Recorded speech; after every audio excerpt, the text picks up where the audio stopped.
2, 3. Hey, everybody. Thanks for tuning into Border City Rock Talk. We get great news, great interviews, great interviewees with sometimes a comedic touch. Make sure you smash the subscribe button, like button, and comment below. Before I bring on my guests, I'd like to apologize for the what I do today and no glasses, hence the bags are from jet lag.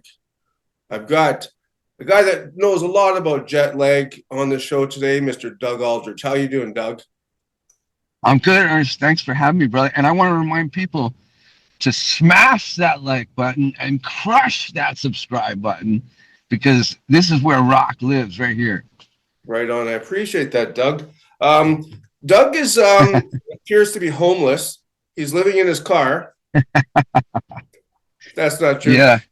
He's taken the time out to come to the show and talk about a few things. Well, first of all, Love That'll Never Be, a great song. It's kind of funny. We were talking about before we went live. He says, "How do I look?" And I'm like, "You look good." And I'm thinking, he's the Playboy Bunny of the video. They put him at the very beginning. How do you feel like that? Did you feel pressured that they want you at the beginning of it, or? I actually was happy that they kept me in because I thought I'd be on the cutting room floor as usual, But No. hey, man, they had to go with it, whatever. Yeah, it's a great tune, and it's kind of interesting. People say, "Well, don't say that, don't say this," but John's voice, I don't know if you catch it or if anybody or your wife beside you catches it. That song, it almost sounds a bit like Steven Tyler. I don't know. Did you catch that? Well, it wouldn't surprise me because I didn't catch that, but I mean, he loves Steven Tyler. John is, we all do, and John is a definite, like, that's one of his big influences, I think.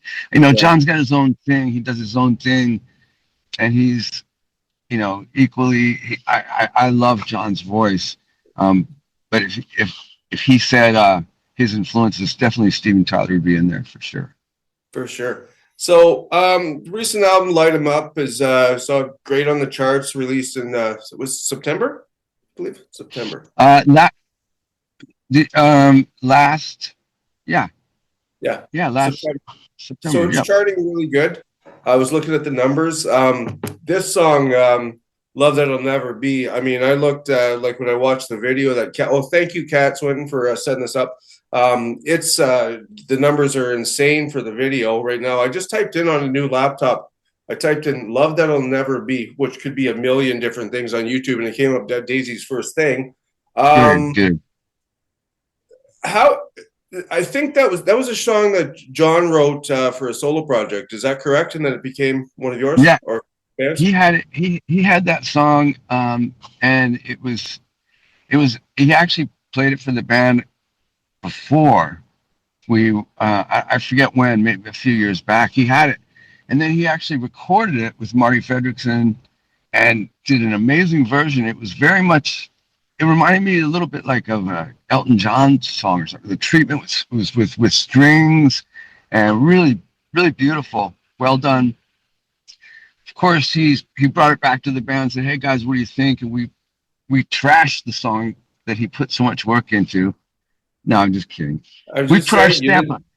We put our stamp on it. We kind of rocked it up a little bit, and we came up with a melody for the slide part and stuff. Yeah. But it's a great tune.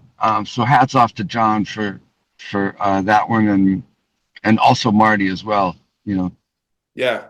So you guys are getting ready to go out on the road in March. Thinking about I'd say 9 dates. I know. Okay, this is the thing I'm going to ask you. You know more about Europe than I do. Okay, I figured out the IT is Italy, FR is France, DE is probably Denmark. What's the CH? Czech Republic, I think. Oh, AO. I didn't realize that. Czech Republic. Okay, Czechoslovakia. Yeah. Okay, right on. So you're doing those dates. And then you guys are going to be getting ready to release, or you're recording a blues album called "Looking for Trouble." Is there any influences in there that you're going to say that you can hint out that you're kind of looking at, or is it just coming from your backgrounds? We did our own version of a bunch of songs. The way it went down was we didn't even plan on doing "Light 'Em Up" last year. we ended up getting together to write a song or two, and then one thing led to another, and we had a whole batch of songs. But during that writing process, part of it was done in Muscle Shoals, Alabama, and we were down there in this studio called Fame Studios that is just rich with history, from the Allman Brothers to Skinner to Wilson Pickett, all these people. So we just started jamming on some songs, some blues songs, for fun. And all of a sudden it was like, hey, let's record some of this stuff. And that's how it started. We just did our own version of some really famous songs, like Crossroads. So Yeah. it's a version that you'll never, it's not like we did the Cream version or the original version. We did our own version. We daisified everything, and we're really excited about it. It's a lot of fun. And John, of course, sounds great. The band's cool, and we can't wait for you guys to hear it. In fact, I think, Ernest, you're the first one to actually ask me about it. So this might be one of the first interviews about that record, Looking for Trouble. Wow. I mean, I get the A-listers, and maybe you do too. I'm just kidding. No. I get the we have to ask you, because everybody's gonna tune into this, because we want to know. Wow. Last year, it was a year ago, we heard that Reb was filling in for you. And when I got the news from, I think it was Cat's Release, that you had cancer. And Yeah. when you first, and we talked, so for the viewers, I asked Doug's respect out of this if we can bring it up. He said, no problem. When you first found out that diagnosis, or was your doctor or physician kind of preparing you, saying this can be treated? What I'm going to tell you next, Doug, is you're going to be fine. But how did that go down?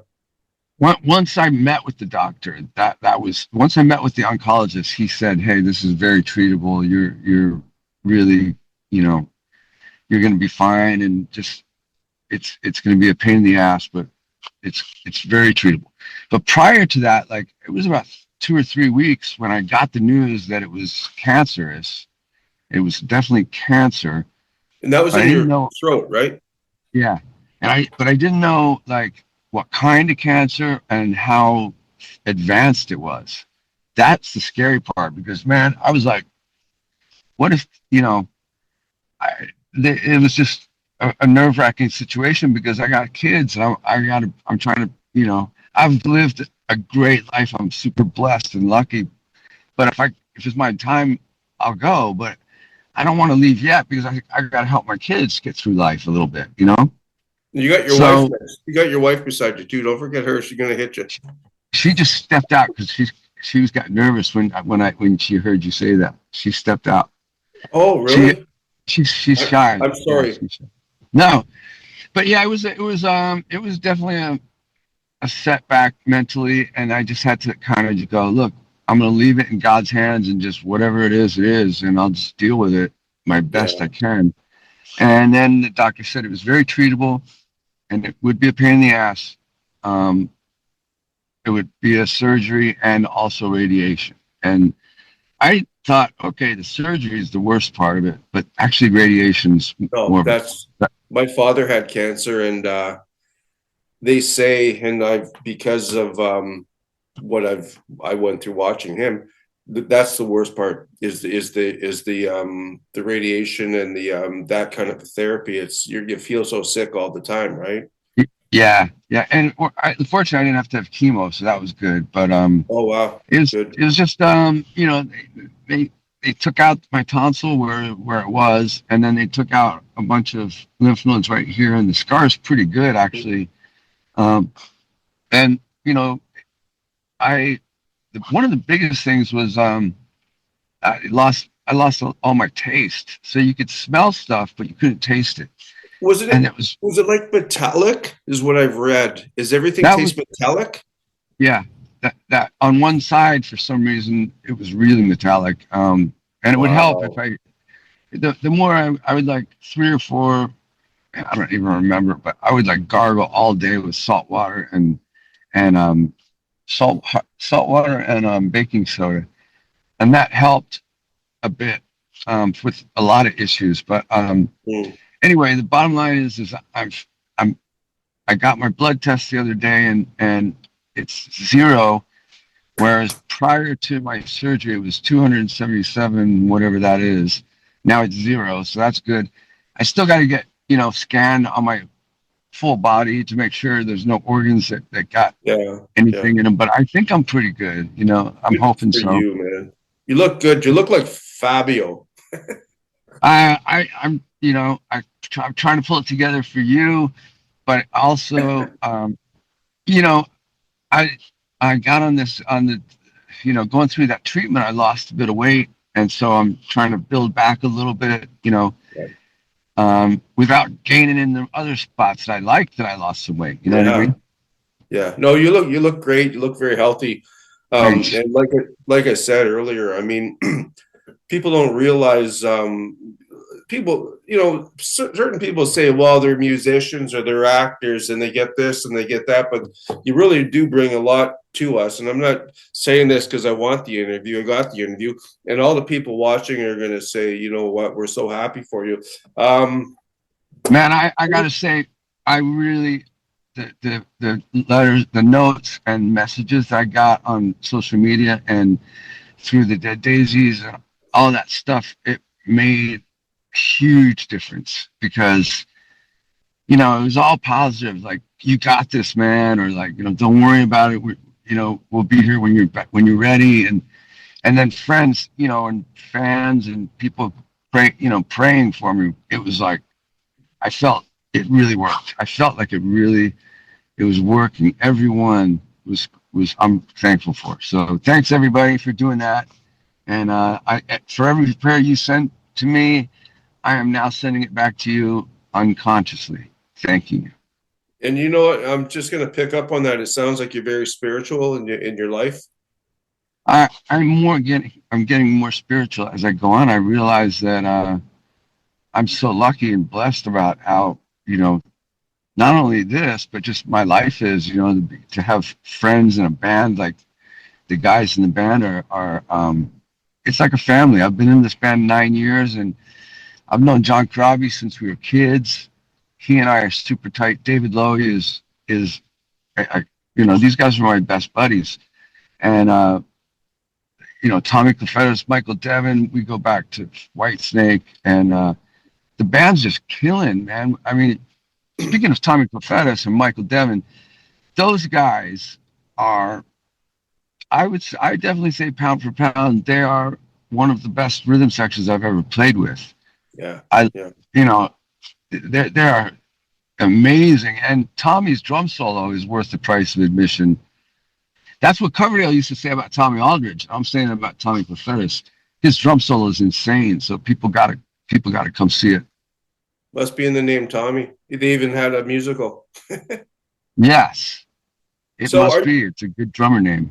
are you doing anything else these days? I think I don't think I interviewed Carmine a piece recently. I interviewed him. I thought he said something to the effect when we were bringing up names that you might be appearing on one of his projects. I did. Oh, He but did another a one. He's got part 2 coming up, I think. he did a cactus Yeah. Yeah. cactus thing, a tribute to his band Cactus, and I played on one song, and it turned out really cool. I loved it. Yeah. And I've known Carmine for a long time. He's always been, he's a Yeah. legend. He's a legend, and he's always been so cool and kind to me Yeah. through Good the guy. years. I'll tell you a quick story, Ernest. Yeah. One time, he knew Jeff Beck. Rest in peace, Jeff. Yeah.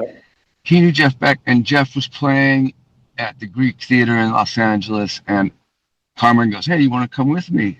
I'm like, "Hell yeah, that sounds great."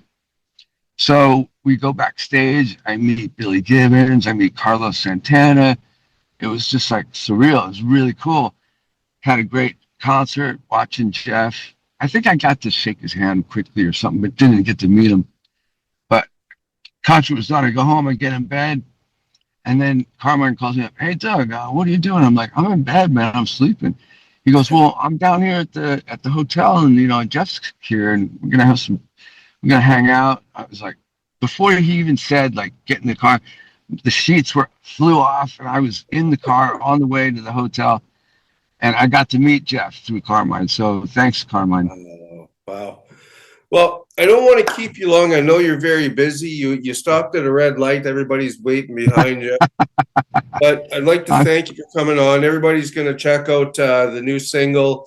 I'll put a link down below. Looking for Trouble. I don't know when that's coming out, but it's going to be hey, the coming out. first single is coming a week from today. You're going to hear Oh the yeah, that's first right. single, Crossroads. Oh wow. Okay, from Looking for Wait, Trouble. Okay, so we'll find that, and what I'll do is I'll actually when it comes out on the YouTube, I'll put it down the link next week as well. So everything's below the Dead Daisies, the tour days. So you guys, is David talking about bringing you guys to North America anytime when yeah, that comes out? we're shopping dates right now. I hope we will. We have, like you said, we got European dates next, starting in about a week. We leave, and then we have festivals in the summertime, Yeah. and then we have a couple of other shows later in the year. But I'm hoping that we'll be able to come in North America and Canada. You know, of course, is it's always an honor to be there. So I hope we can come up.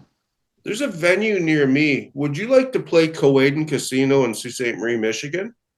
Yes, All right, I'm for, going to send for this to them sure. because they've brought everybody there. So, I mean, Tell them. I'm Tell going them to tell John them. Corabi. Tell them John Corabi from Screaming Motley Crue, Dead Daisies, Doug Aldrich, Michael Devon, Tommy Clufetos, David Lowy. We're ready, man. Let's go. Yeah, you come to the UP in Michigan and push up some daisies. All right, I don't thanks. want to push Oh, any. I don't want to push any daisies yet. no, But no, yeah, that was an AO. No, that's wrong. Couple of my cliche questions. Favorite Canadian band or artist? come on, what else can I say? There's only one that I can say. It's the biggest band of all time in Canada. Okay, so go with the second one because everybody says Rush. All right, I'm going to say Pat Travers.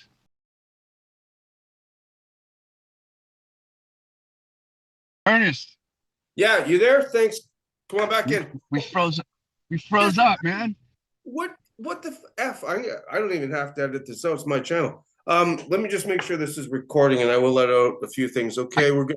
So when did this happen last? I was interviewing friggin' wasn't Carmine. It was somebody else. But when you said Pat Travers, who in the hell told me Pat Travers interviewed somebody just friggin'? I think it was yesterday. For Christ's sakes, give me a second here. Give me a second here. Just edited it. Well, while you're thinking about that, I'm just going to tell you, I heard about Pat Travers back. When we used to go look at albums, you go in the record store and you'd see an album, and he had that record called "Putting It Straight." That was him with a bunch of stacks of Marshalls playing in the office of the record company. And then on the back cover, it shows him walking out like with a signed contract, and the whole room is trashed because the Marshalls were so loud, and he kicked ass. And I saw that cover. I'm like, I gotta buy this record, and I just fell in love with Pat. You know, he's from Toronto. You Yeah. know, so I can't friggin' believe I can't remember who it was. I just friggin' interviewed just 2 days ago. Well, I interviewed Angry Anderson, Carmine Apiece, and then in between the two, it was God help me. Oh man, this is brutal. But anyways, they said Pat Travers. So that's great. yeah, Pat's amazing, and he's still doing it. You're still doing it. So I will let you Yeah. go with the last question, and you already helped me out earlier. Opposite of unsubscribe. Opposite of what? Unsubscribe. Smash that subscribe button and crush that like button, All right, man. because this is a great show. And thank you, Ernest, for having me on. Really appreciate you, bro. Thank you so much. Thanks, Doug.